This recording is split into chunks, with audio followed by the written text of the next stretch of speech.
Now it's time for Spot on Sports. Here's your host, Mike Trezza.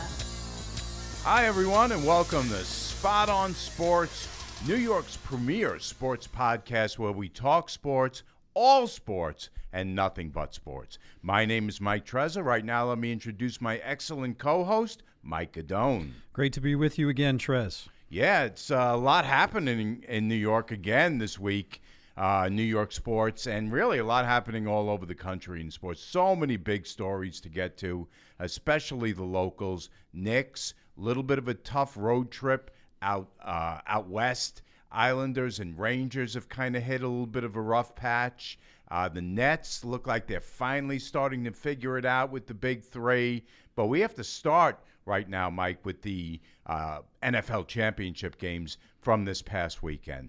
KC, Buffalo, and also Tampa Bay against Green Bay. We'll do what we did last time, and we'll dig into the last of the two first. That was the game, Kansas City against Buffalo. What were your takeaways on that game? You know, we talked about it, like you said, last week, and I don't know, would you say it was a little bit of a disappointing kind of game in terms of the excitement, or did it pretty much go true to form? What do you think?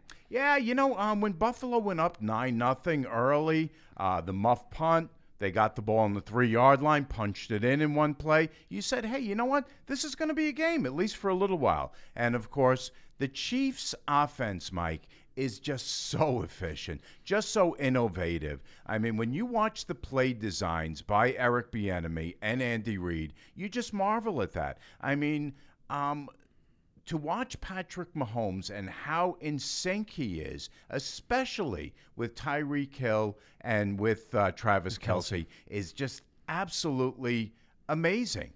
The announcers on the game made a good point. They said, hey, if I had told you that Buffalo would score the first 9 points and the last 9 points, you would think they would be in this game. Absolutely. However, 38-6 stretch for KC in the middle.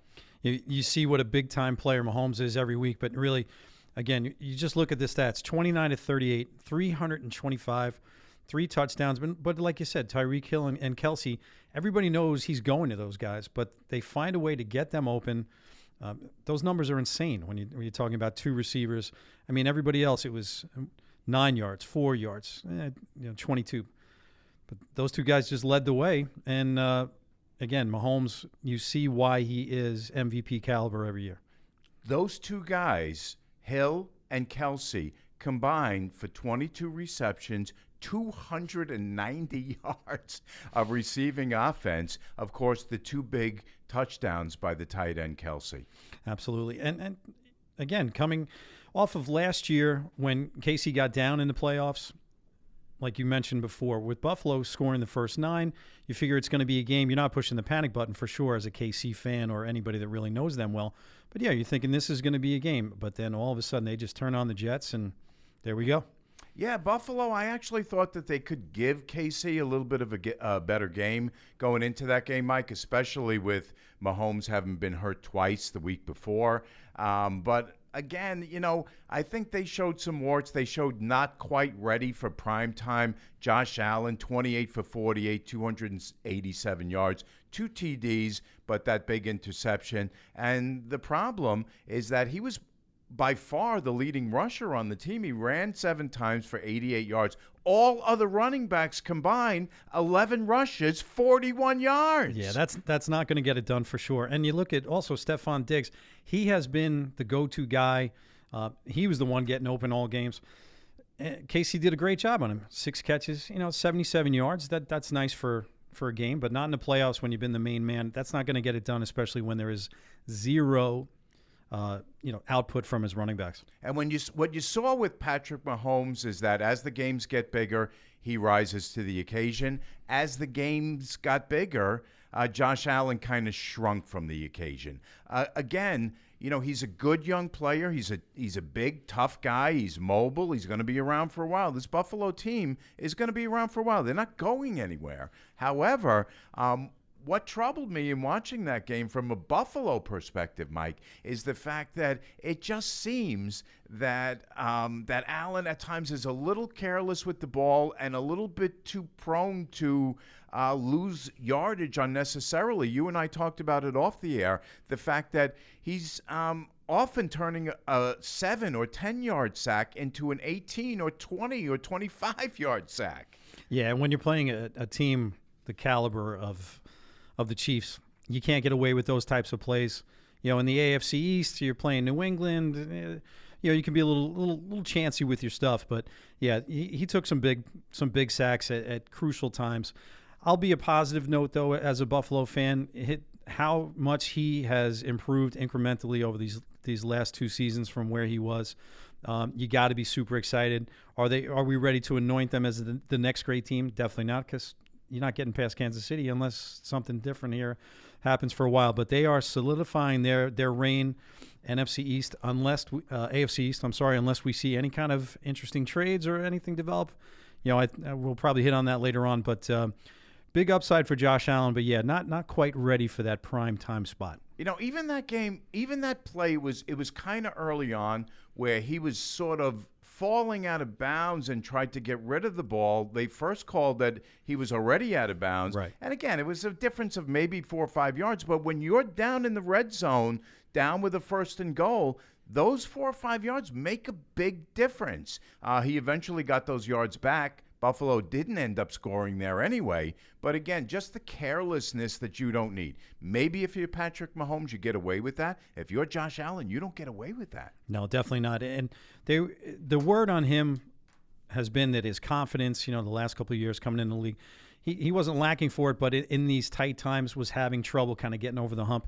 Almost like he had a little too much confidence in himself and his abilities this week in taking the sacks and making some plays that were a little suspect, but you know, looking forward, lot to be happy as a Buffalo fan, and you got to think they're getting back to this game once again pretty soon.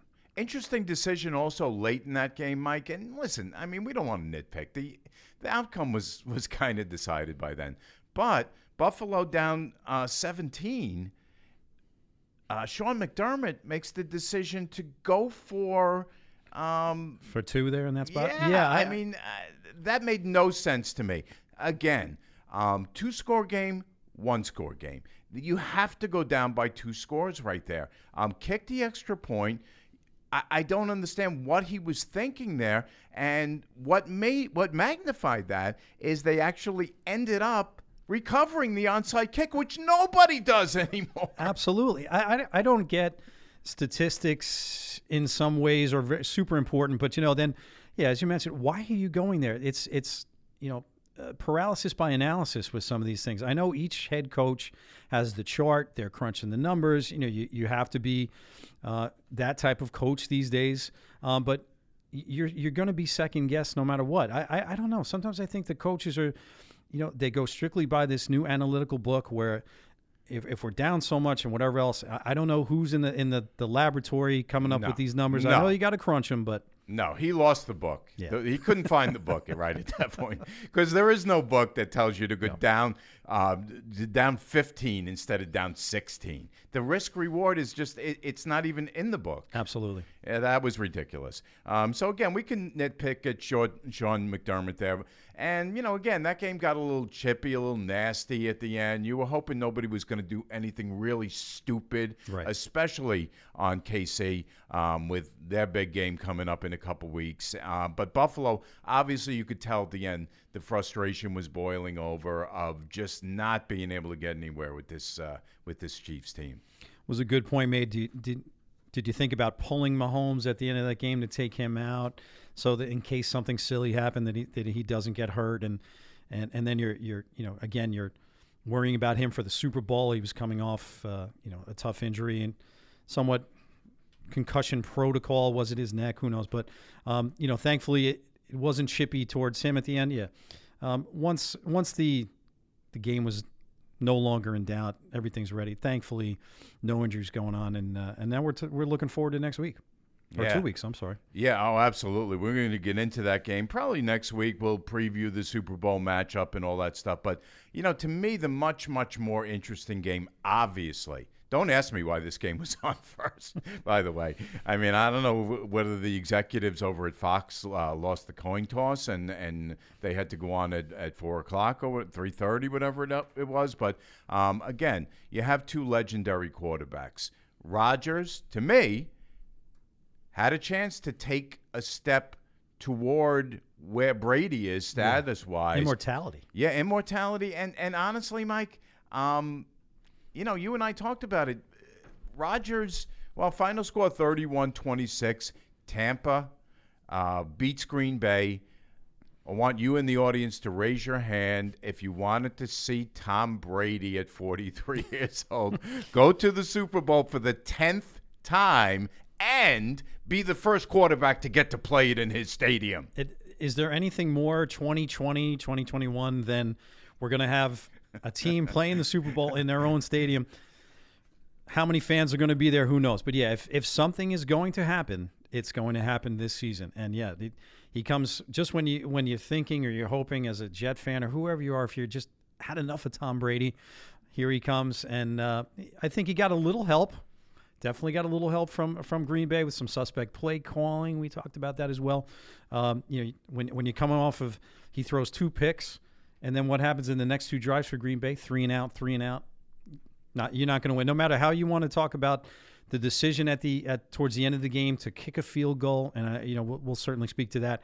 But those 2 drives, you can't come away with nothing. Yeah, and the thing is, Mike, we set this up last week, this sort of contrast between the young guns on the AFC side and all the graybeards on the NFC side. I mean, look at the guys that Tom Brady beat to get to the Super Bowl. Drew Brees at 42 years of age, Aaron Rodgers at 37 years of age. Now, again, Rodgers played well, but just not well enough. I mean, 23 of 48, 346 yards, 3 TDs, 1 interception. Took some big sacks there too during those drives. You expect someone of his ilk not to have those big plays, throw the ball away. Was it a matter of him not playing well, you think, or was it that Tampa Bay just stepped up and made it impossible? Yeah, I think it was a combination of things. I think that one of the key sequences, Mike, and again, it's hard to overplay it because it's early in the game, was right before halftime. If you recall, Tampa was up 14-7. Green Bay gets down on the goal line. They went to Devontae Adams 3 plays in a row. Of those 3 plays, I felt the first one was their best chance to connect. That was the one where, if you recall, Adams sort of turned inside. I don't know why you would do that. I mean, it was clear to me that Rodgers was going to go outside the side where the defender wasn't, the side toward the sideline. So, I mean, again, I don't know how much of that play to put on Adams, how much to put on Rodgers, but the bottom line is they didn't get the job done. And on the 3rd down play right there, that was the one in the back of the end zone, if you recall. Yep. There was no way that Adams was going to catch that and stay in bounds. Now, again, his fault, Rodgers' fault. What do you say? It's such a difficult call, but in these games where the margin is razor thin, you can't have those kind of mistakes. You got to be on the same page, at least you would think, at this time in the season. Yeah, I mean, this guy's your favorite receiver. Yeah. He's your number 1 receiver. You went to him 3 times. Ended up settling for the field goal there, so that makes it 14-10. You go into the locker room 14-10 and you're getting the ball to start the half. Not a big deal. No. However, that play just before the half, Mike, was such a backbreaker. And you being a coach, you know this much better than I. 21-10 when you're Aaron Rodgers, not that big a deal, but a much bigger deal than 14-10. What happened in that sequence was, and they talked about it on the game, they said Bruce Arians lets Tom Brady coach in a way that Bill Belichick, the control freak that he is, would never. And he let Tom Brady talk him into going for it on 4th down. He hit Scotty Graham in the end zone. I mean, Kevin King, what are you doing there? What are you doing there? You cannot let that man get behind you. You're asleep at the wheel. Exactly. That's the one thing you can't give up. And like all coaches and teams talk about, momentum, Big Mo. That's what we like to call that. I heard that one time at a coach's clinic for a different sport, but it makes so much sense, especially going into halftime. Momentum is key. And if you're going to give up a back-breaking play, like you said, the momentum is just gone. I mean, even if you just knock it down, keep in front of you, worst case scenario, even if you mess up, you give up 3 maybe there, but 7 over your head, forget it.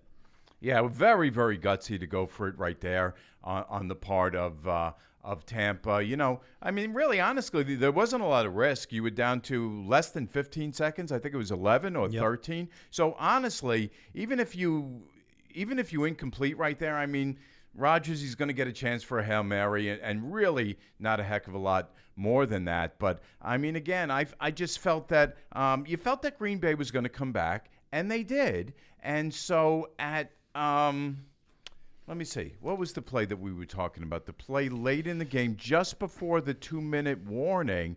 What was the score at that point? Well, Rodgers, we were both texting back and forth saying he could have gone and scored at that point. He had a little bit of an open lane to the to the end zone, and we know that he is not a mobile quote unquote quarterback, but he had so much room there that he had to go. And then on 4th down, we're going to kick. We're going to kick and take the ball out of the hands. Again, are we looking at those charts saying this is what conventional wisdom, let's take that out, let's just go to the analytics? I don't know. And I'm a big body language guy. I always have been. And I know Aaron Rodgers he doesn't really look like he's the happiest dude in town, even when things are going well. But you could just see as he was walking off the field, kind of scratching his head, sitting on the sidelines. He never really believed that he felt they could come back and win the game no matter what was going on there. Yeah, it seemed like he had lost a little confidence in either his coaching staff or his teammates. So right there, Mike, you're at 31-23. Okay, I think you have about 2:20 left in the fourth quarter. And actually 2:05. Yeah, Matt, 2:05? Yep. Matt LaFleur decides to go for it. Decides to kick the field goal. Now, again, I have to explain this to you. I'm not the go for it guy. That's not me. I got on, Joe Judge, the Giants coach, in that game against the Browns because he didn't kick field goals early in that game. But at that point in the game, it's 31-28. You need to go for it on 4th down because you've got Tom Brady on the other side. He's going to get that ball back with just a shade over 2 minutes left. 2 first downs, maybe even 1 first down. That game is over. And what's the harm going for it there, 4th down? You don't get the points, but you're pinning them back. All right, you kick 3. Now you're going to kick the ball off. Give them a chance to return it at the very least, or at the 25 if there's no return. I just don't get it. I'm sorry, but I'm not going to have self-confidence there in my team, no matter who you are, to stop Brady with the ball. A fresh set of downs. He's got a little playing room. Yeah, and I mean the thing that struck me as absolutely ridiculous about that too, Mike, was the fact that you weren't kicking a field goal to go down by 3 or less, where a field goal would help you. Right. You still needed a touchdown. Absolutely. So go for it on 4th down right there. I mean, listen, Matt LaFleur, a young coach, easy to knock him, just like it's easy to knock Sean McDermott. These guys learn, I mean, he's against Bruce Arians. The other guy's up against Andy Reid. You're going up against guys that have been doing this for absolutely. a long time. Yeah, they multiple Coach of the Year winning coaches and Super Bowl for Andy Reid and Bruce Arians. He's been right on the cusp. Wherever he goes, he just takes over and wins. I was a big fan of his when he was coaching in Arizona. I remember, I love the show Hard Knocks, just being a coach and seeing the process. And, he is a little rough around the edges, but it's going to be interesting to see if he finally gets over the hump. The other guy that nobody was talking about at the end of that game because his team won was Mike Evans. Mike Evans, a big drop that turned into an interception and another big drop. Usually Mike Evans is a really good receiver and been pretty sure-handed for most of his career, but he could have been, we talk about GOAT as in greatest of all time. He could have been the GOAT in a negative way at the end of that game. Absolutely, yeah. His day, 3 catches, 51 yards, did have a touchdown, But yeah, big drops out of someone you don't expect. And it wasn't as if tremendous pressure on him at those times. Give Green Bay a little bit of credit defensively. But yeah, as his top dog, could have been the GOAT for sure. Yeah, absolutely. And Aaron Rodgers at the end of that game expressing some dissatisfaction, some uncertainty whether he will stay in Green Bay. I don't know if this is a drama thing. I don't know if this is unhappiness with the fact that they drafted what they see as his ultimate replacement.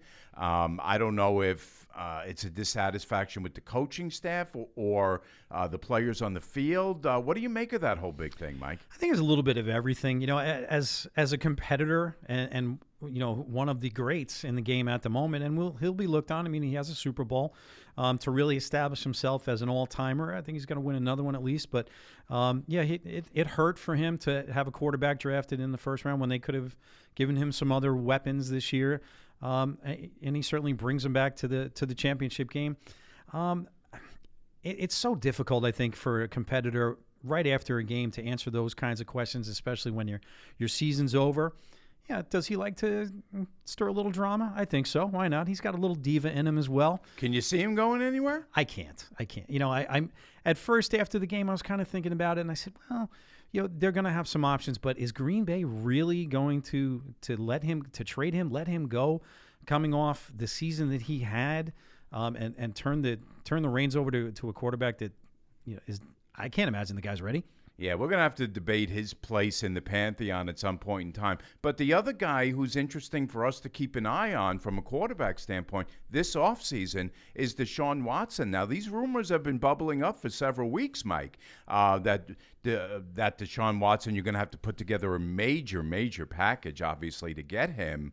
And whether we think the Jets will be interested, should be interested, might not be interested. What's your take on that before we turn the page to baseball? Well, 7 days ago when we were talking about this, I was thinking to myself, I think there's a good chance that Watson is out of there. They're going to do something, recoup their loss, whatever it is. I mean, you can't get back enough to have a guy like him go someplace else. And I'm thinking, well, they're just going to do the best they can because the relationship to me seemed fractured. But now we're hearing a little bit more. Eric Bieniemy is really the front runner now. They brought him back. Boomer Esiason's talking about it over the weekend. He's assembling a coaching staff. Leslie Frazier is the other one now. So they're trying to kind of go around the back door, so to speak, and bring in somebody that Watson maybe is going to be happy with. It was all about trust, and they're trying to rebuild that trust. I find it hard to believe that in this day and age they give him that huge quarterback, the huge contract, and he's crying at the press conference. Now he wants out. Yeah, that's strange. Seems like an awkward shift of gears, but we've got to get in. This news obviously came down the last few days that all-time baseball great Hank Aaron passed away just a few days ago, Mike.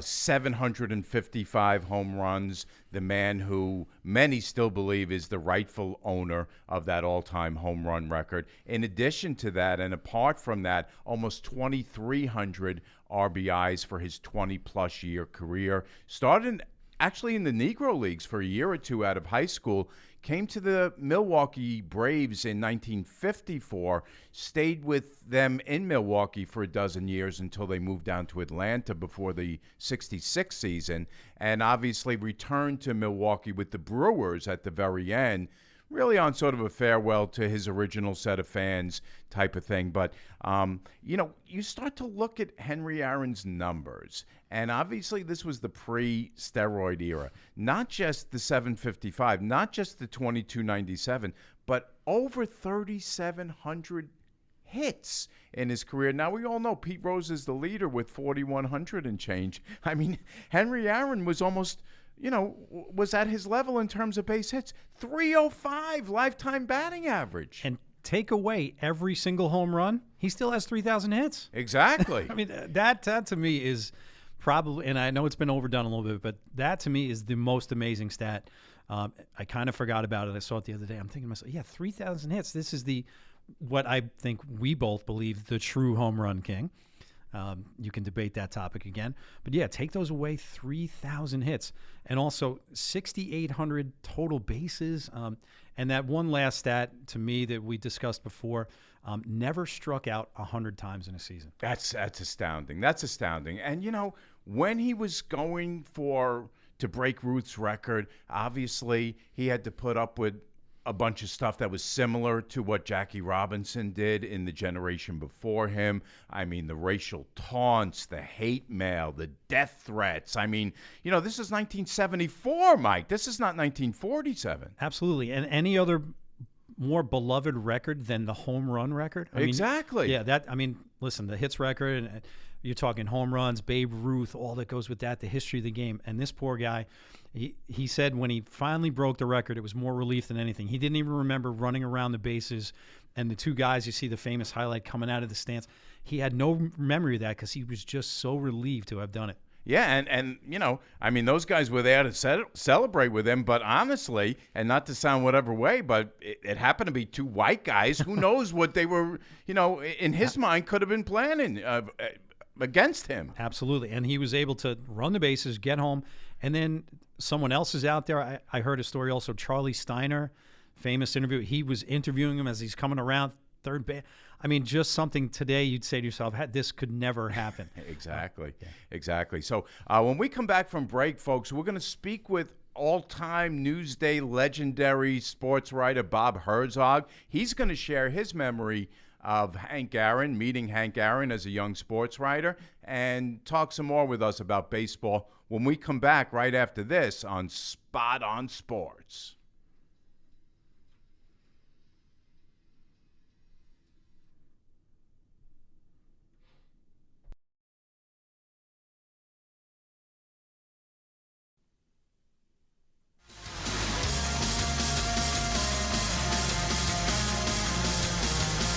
Now back to Spot on Sports with your host, Mike Trezza.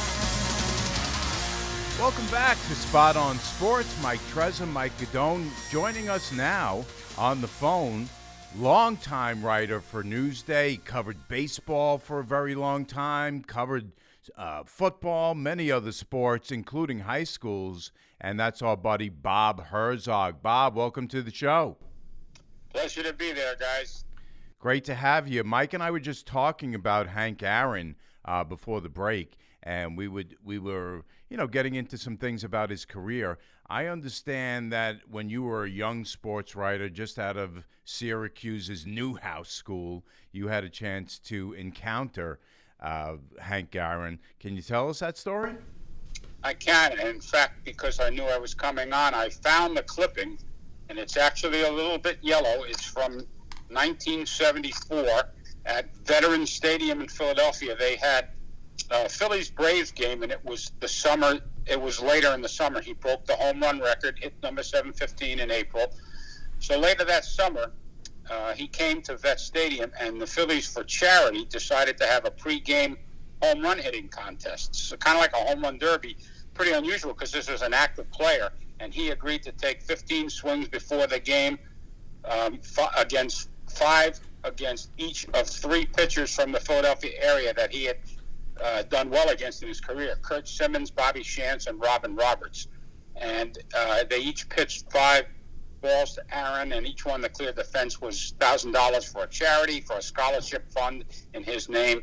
And it was pretty good that he would do that before a game.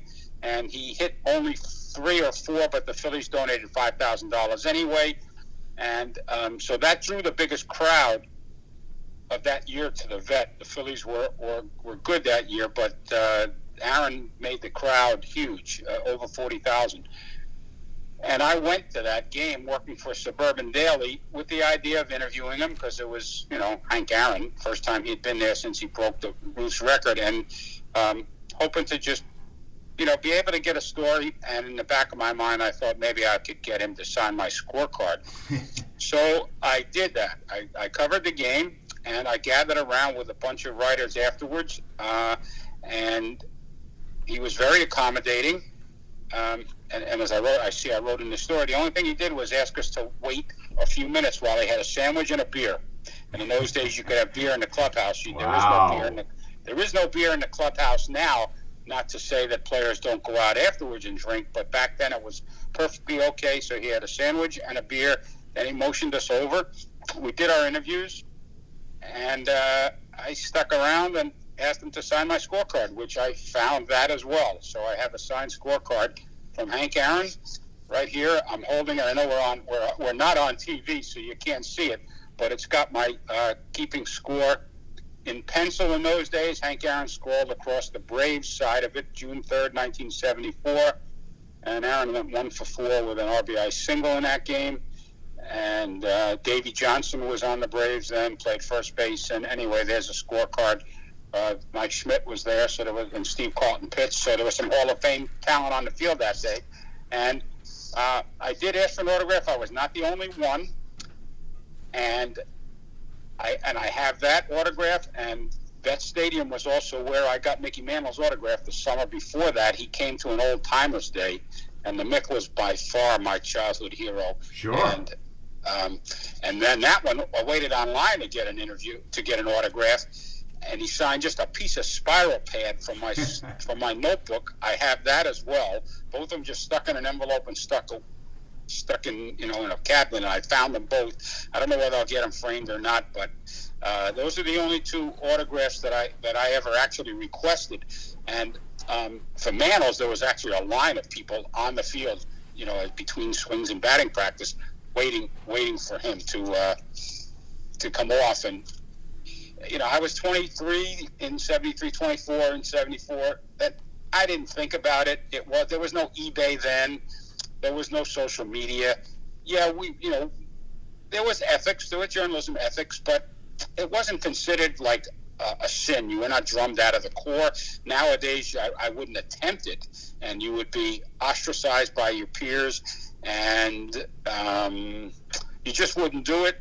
I couldn't, and I wouldn't, but I didn't have any compunctions about doing it back then, and it's just a different age, but it's a measure of kind of the stature that they both had in my life. Mantle, my childhood hero, and Hank Aaron, I just recognized greatness. And, when he passed away, I remembered that. And I also remembered getting to write another good story about him for Newsday. I think I told Trez on the phone that I interviewed Aaron in 1999, and that was a more professional setting. He was doing a book tour with the late great Dick Schaap.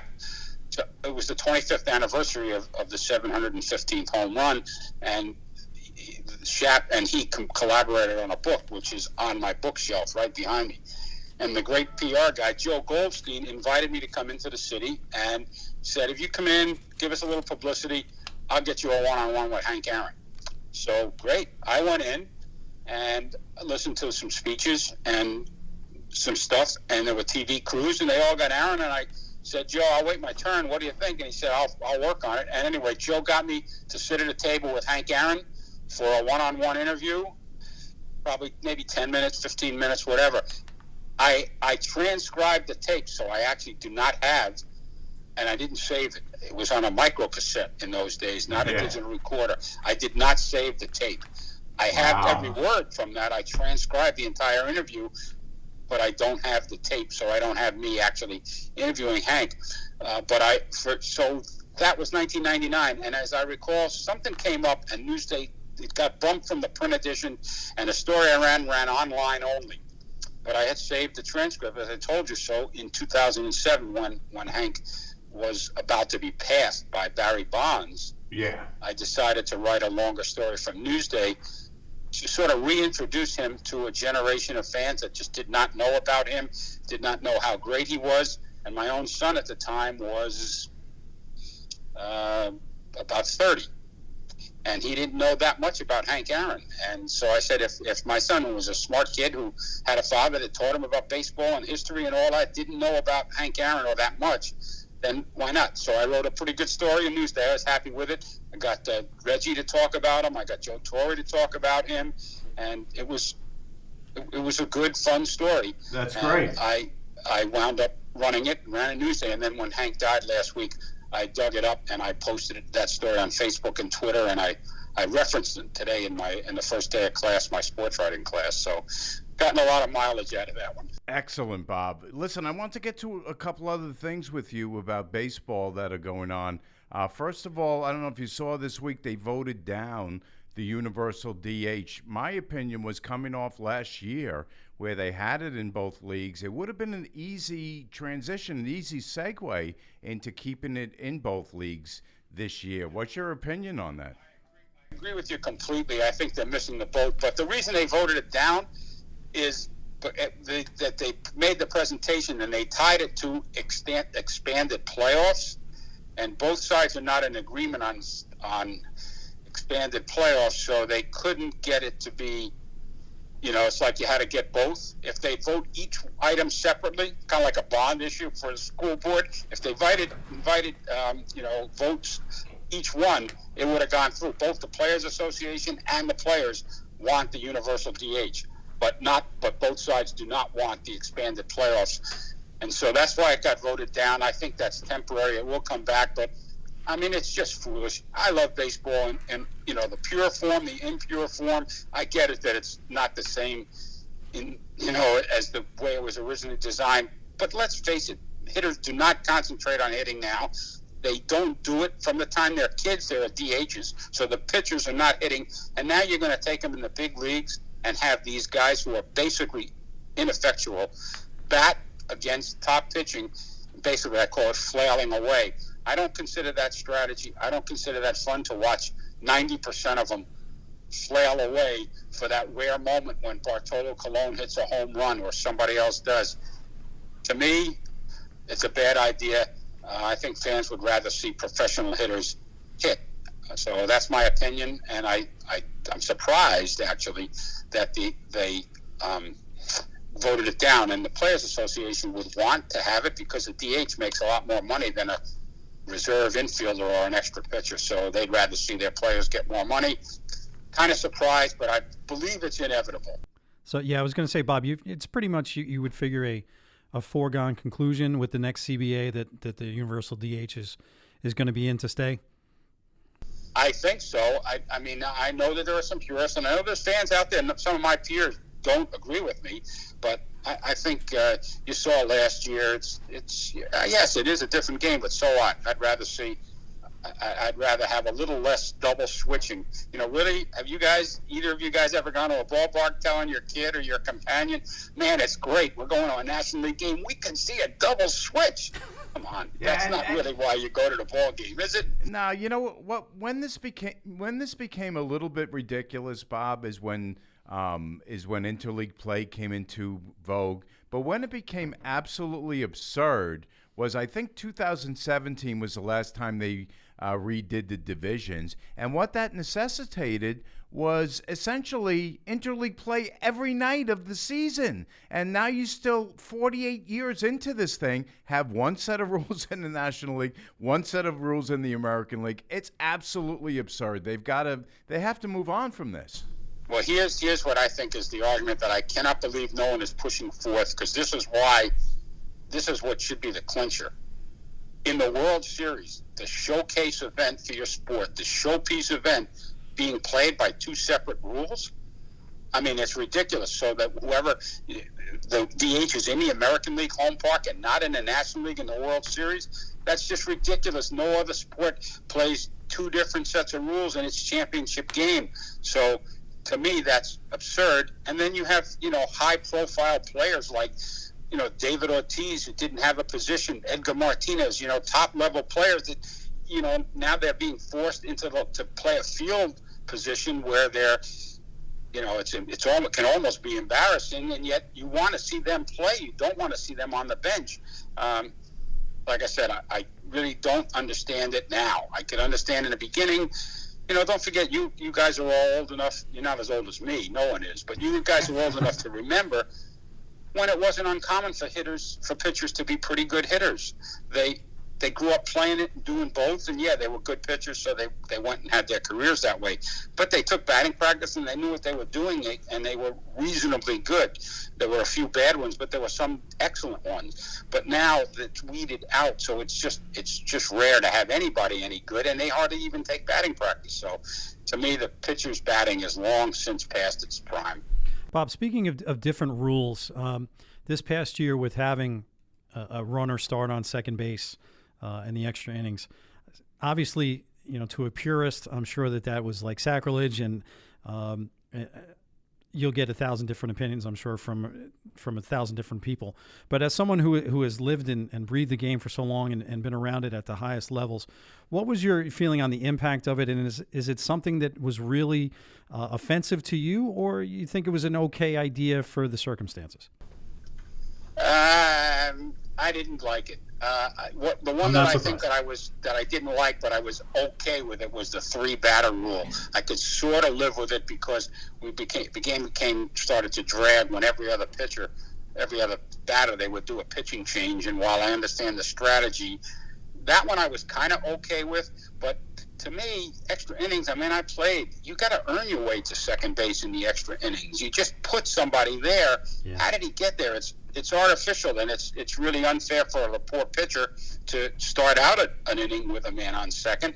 And I understand both teams had the same advantage. Don't get me wrong. Well, it didn't favor one team or the other, but it just seemed artificial to me, and it was like chalk on a blackboard. I really cringed whenever I saw it, even when the Yankees would win a game because of that. I get it that they want to speed up the game, but there's a certain excitement about extra innings that I always liked. Even, I like the DH, but I still like extra inning games, so I'm not a total purist. But I don't understand putting a guy in second. I feel is just kind of a gimmick. Yeah, it's a little gimmicky. Yeah, it's very gimmicky. But I got to be honest with you, Bob. I agree with you on the 3-batter minimum rule. I think that's a good rule. I think it helps move the game along, which obviously is a big goal of MLB, at least they say. And also, it does play into a different strategy. If I bring that guy in, I know he has to face that guy, that guy, that guy. And like you say, it helps to cut down, and especially in September. There's nothing worse than being in a pennant race and you're facing a team that's 30 games behind and they're changing pitchers every third of an inning from the 4th inning on. It's impossible to sit through. Yep, Buck used to do that with the Orioles, whether they had a good team or a bad team. But that brings up another rule that I think they should change. I think they did something with it, and they may do something more.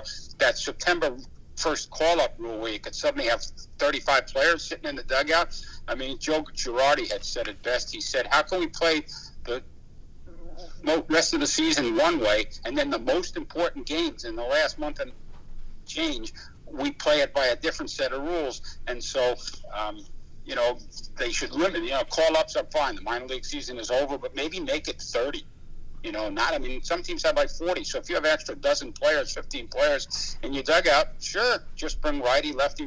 So I didn't like that. I think they did something to modify the call-up rule, but I forget exactly what it is. But I think they should limit how many you should call up, and because it is a totally different game when you have 35 or 40 guys on your roster instead of 25, or now we're at 26. And no question. I think it should be 27, frankly, but 26 is better than it was. Agree with you 100%. But I want to shift gears with you just for a moment or two, Bob, and talk about high schools here in New York State. Now, I know you're up there in your luxury compound up in Rhode Island with your grandkids. But I want to just mention to you what I did mention to you on the phone off the air was the fact that we've just gotten the approval to start up high contact, I guess high risk is the way they now term it, high school sports. You were on the high school beat for the last 10 years you were at Newsday, and I remember you saying at one point in time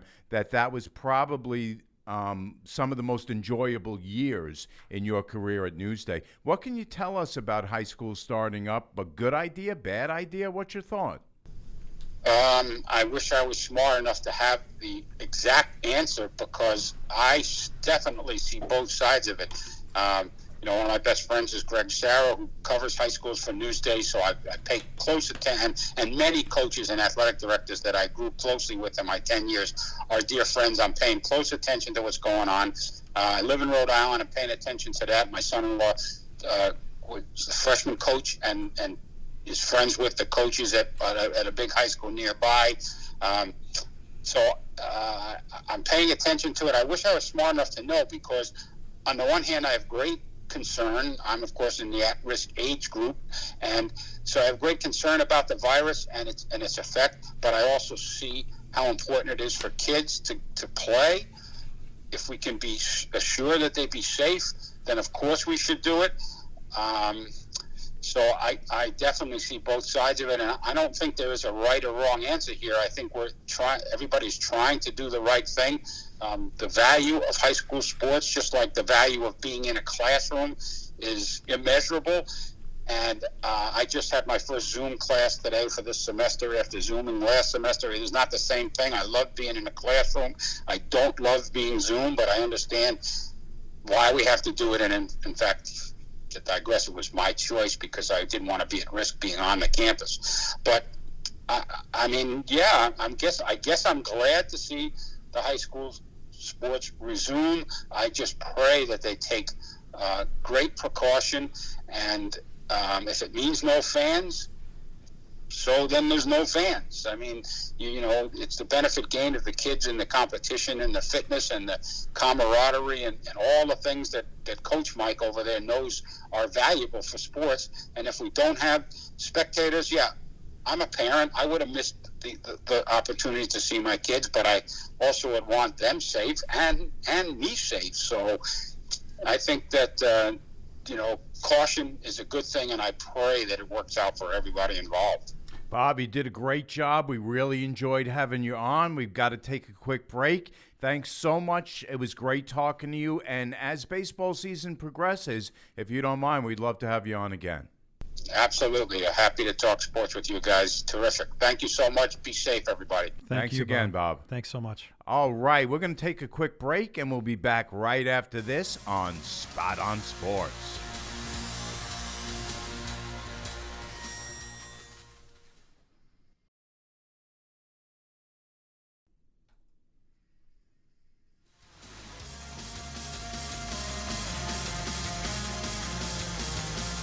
Now back to Spot on Sports with your host, Mike Trezza. Welcome back to Spot on Sports. Mike Trezza, Mike Guidone.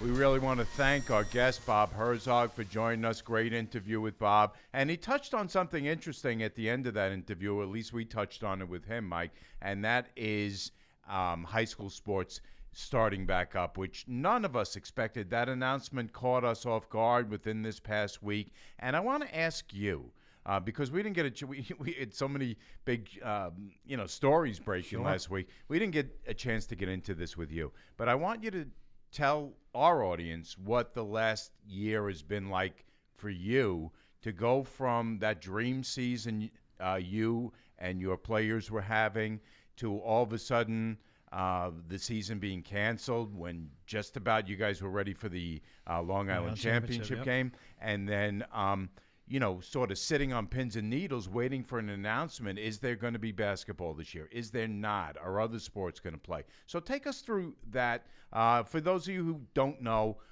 my partner, my co-host, Mike Guidone, is the girls varsity coach up at Locust Valley High School. He went 23-0 last year and was named Coach of the Year by Newsday, Bob Herzog's old newspaper. So, what's this year been like for you, Mike? It's been crazy.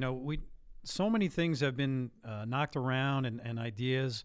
Last year, when we were lucky enough and had a great season, we won the Long Island. We won the Nassau County Championship. We were getting ready for the Long Island Championship, which is really the first round of New York State tournament.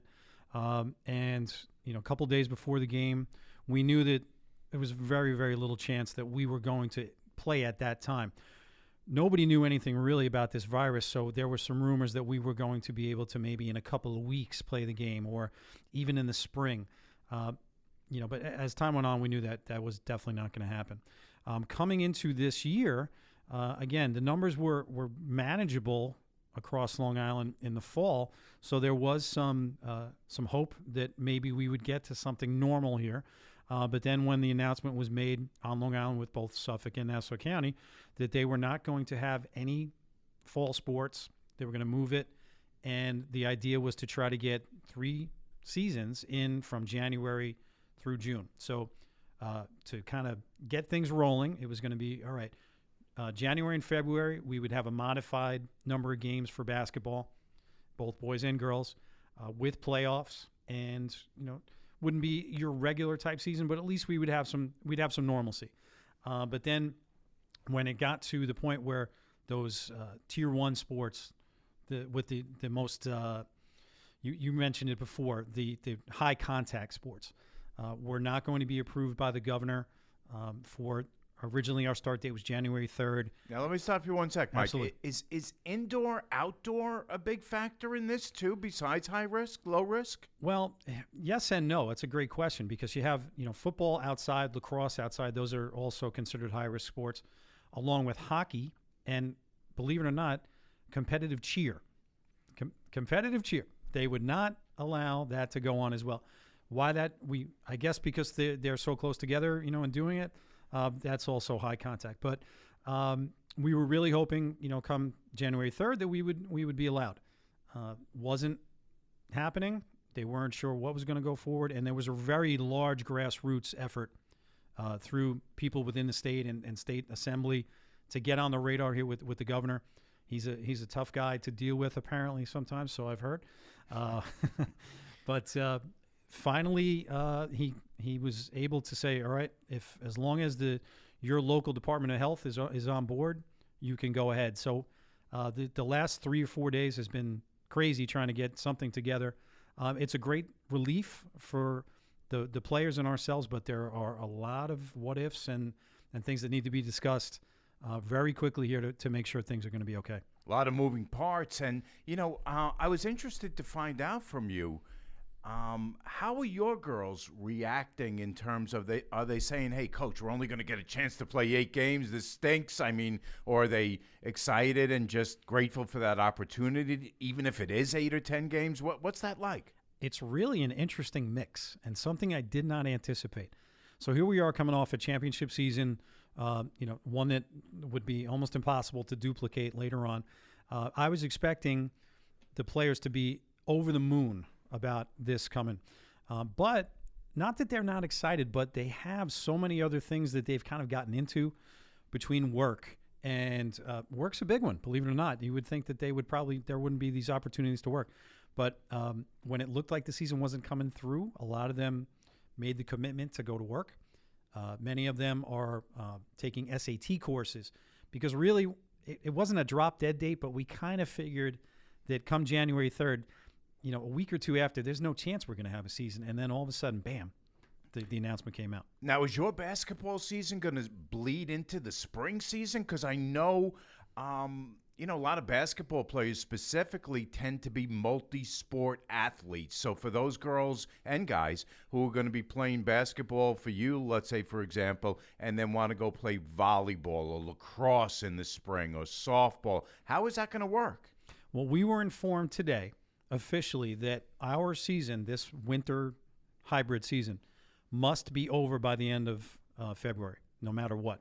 Because on March 1st, the fall season, which is now going to be in March, has to start on that date. No ifs, ands, or buts. So that's why this kind of mad rush to get this ready is not an easy thing to do. But no matter what, even if we have issues with weather or quarantines or whatever else, that is a hard date. This winter season will not cross over into March because they want to give that time a legitimate 2 months because you're talking about football, soccer, field hockey. That's what's going on. And then in May, then we're talking about the traditional spring sports, lacrosse, baseball, tennis. Wow. And actually, I forgot, and I'm going to get killed for this, but girls tennis, which is what I also coach, along with starts March 1st. So you can see where my head's at right now. I'm thinking really more. Shut that phone off, yes, Mike. Yeah, sorry. Any of my players listen, I promise I'm loving tennis as well. But yeah, that's where we're at right now. So no more than 8 games, no playoffs. in all things considered, having to get this in within 3-4 weeks, it's a monumental task. But everybody's on the administrative level. They've been thinking of this and been going through different scenarios. They're just chomping at the bit to get something out there. And last year hearing fans in the stands, no fans in the stands? That's another great question. So literally as we were speaking, I got a text from a parent from my school saying that my school, Locust Valley, has officially announced that there will be no spectators in the stands for this winter season. But it's up to each school district. New York State, the rules that Nassau County is abiding by, says that you can have 2 family members per athlete. So let's say that, you have a basketball game, there's 15 players on each team maximum. You're talking about, 30 people in the stands, or 60, 30 for each team. That would be the maximum, but at least where I am coaching, and I think that's going to be probably the norm. No spectators or very, very limited. Every game is going to be streamed, or at least there's a capability of that now. Most schools, or at least there will have some kind of video there, and not gonna have a lot of people in the stands for sure, no matter where you go. Really, really interesting. Yeah, so we're gonna see what happens. We're gonna keep an eye on it. I mean, there are a lot of people who, listen, we're of the opinion that college football shouldn't have happened this past season. There are a lot of people who don't think college basketball should be playing. There are a lot of people who don't think high school should be starting up. I mean, I don't know. What are your thoughts? Well, you know what? Again, that's such a tough call. The one thing I did want to mention before we move on is just that Nassau and Suffolk, right next to each other, are not following exactly the same protocols, which is very, very interesting. In Suffolk, they're going to be testing the higher profile sports, random testing of athletes. Right now in Nassau County, there is no plan to do that. It's up to the schools if you want to do it. But in Suffolk, they've already established that they are going to be doing random tests at all of these schools. So a much greater chance for a kind of quarantine and maybe not as many games in Suffolk. And I would also assume for coaching staff, masks on. Coaching staff, masks on at all times. During competition, I'll just use basketball, while girls are on the court, boys are on the court playing, they're good, very much like the NBA college. Once they come off, separated on the bench, everyone wears a mask. No, I'm asking specifically because I know you're a guy who likes to work the officials a lot. I've been known to have a little dialogue. Yeah, a little bit. This is definitely going to be a challenge for me, but maybe I'll become a little bit more popular with those guys this year. That's great. Well, good luck to you and Thanks, your team Mike. this year, your Locust Valley team. Again, for those of you who didn't hear, Mike's team, Locust Valley, 23-0. I'll tell the audience a funny story real quick, Mike. So I hadn't seen Mike in a long time, and I heard he was on this magical run, dream season. So I got in touch with him, and I said, Mike, Locust Valley's actually a little far from me. Do you have any games coming up on the road? And he said, yeah, we're playing such and such team at their building on such and such date. I said, it's in my calendar. I'm going to come. So I get there, and I get there 5 minutes into the game. Before you go any further, I promise you I was not sandbagging you. I promise. I get there 5 minutes into this game. It's on this January Saturday afternoon. I walk into this gym, and Mike's team is up 20 points already. So now I have to sit through 3 quarters of basically blowout basketball before I can say hello to my friend. And I said, okay, I've got to say hello to Mike, so I have to stay with it. So I go up to him after the game, and listen, I'm trying to be a nice guy. We're talking about high school kids. You are a nice guy. Yeah, well, we're talking about high school kids. So I said, Mike, is this team you played today? I said, are they, sort of near the bottom of the division? He says, Mike, they were 8-2 coming into this game. So that's when I knew you guys were on this dream season, and I wish I could have caught up with you later on this season over at Farmingdale. And honestly, I wish you guys could have played that game against West Hampton for the Long Island Championship. I got a feeling you and your girls would have taken it all the way. We felt good about it. The only thing I can tell you is if you have to end the season, under a circumstance like that, being the Nassau County champions in Class A, which our school had never been, we're back down in the Bs because we're smaller again, to go undefeated and win that and that be our last memory wasn't a bad consolation, because the so many people from the town were there. Just a great experience, and one I'll definitely never forget and would be almost impossible to duplicate. All right, so that's all we've got tonight, folks. We're out of time, and I want to thank some people who helped us along the way. Of course, our engineer-producer is the amazing Archie Snowden. Another great job by him. Our theme music was by Scott Daly. Great piece of music. Our voiceover woman is Hannah Kussman. Our artwork was done by Valerie Hanatic. Thank you to Bernardino Rosario for letting us film here and tape here at Broadcast Center. Such a great facility. Unbelievable. In Westbury. Yeah, first-class equipment, first-class people. So for everyone here at Spot On Sports, including my partner, Mike Guidone, this is Mike Trezza, reminding you of the words of the late, great Jim Valvano. No matter what your goal is in life, never, ever give up. We'll see you next time on Spot On Sports.